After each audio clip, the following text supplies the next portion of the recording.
ज़ोरो कितना स्ट्रॉन्ग है? सभी राइट हैंड्स में ज़ोरो किस नंबर पर रैंक करता है?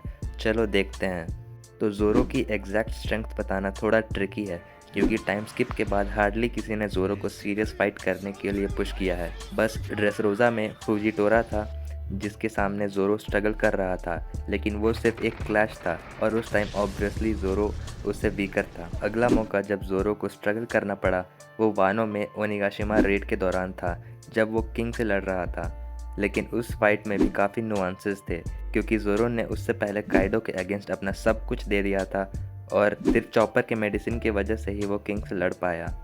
और आधी फाइट तो उसे किंग की एबिलिटीज़ ही नहीं पता थी, लेकिन जैसे ही उसने king of hell mode unlock किया और किंग की एबिलिटीज़ के बारे में जाना, उसने आसानी से किंग को हरा दिया। इसलिए ये कहना सेफ होगा कि ज़ोरो एटलीस्ट फर्स्ट कमांडर लेवल पर है और शायद उससे ऊपर भी। तो अगर कोई एनिमे ओनली है तो पहले बता रहा हूँ कि आगे स्पॉयलर्स हैं। तो ज़ोरो का अगला फाइट रॉब लूची के अगेंस्ट होता है। आखिरी बार जब ये दोनों लड़े थे तब लूची ने ज़ोरो को बुरी तरह से मारा था, इसलिए इस बार बदला तो लेना ही था। फाइट से पहले पूरे फैंडम को लगा था कि ज़ोरो लूची को आसानी से हरा देगा, लेकिन जो हुआ वो काफ़ी अनएक्सपेक्टेड था। लूची टक्कर का मुकाबला दे रहा था ज़ोरो को।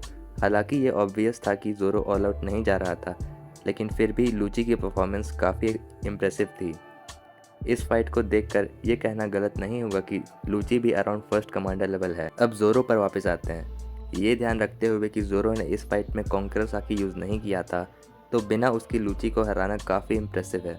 और एंड में ज़ोरो ने विनस ज़ोरो से भी क्लैश किया था जिसमें दोनों इक्वल थे। इन सब चीज़ों को ध्यान में रखते हुए ये कहना सही रहेगा कि Zoro currently first commander plus level पर है, मतलब कमांडर से थोड़ा स्ट्रॉन्ग और इम्प्रेसिव वीक। अगर वो किंग ऑफ हेल के साथ कॉन्कर साकी और आशुरा यूज़ करता है तो वो शायद एडमिरल ग्रीनबुल लेवल पर होगा, लेकिन OG3 स्पेशली अकाइनो से वीक। तो आप लोग मुझे बताओ कि क्या आप मुझसे अग्री करते हो या नहीं, और अपनी इवैल्यूएशन ऑफ ज़ोरो बताएं कमेंट्स में। टिल देन सी या।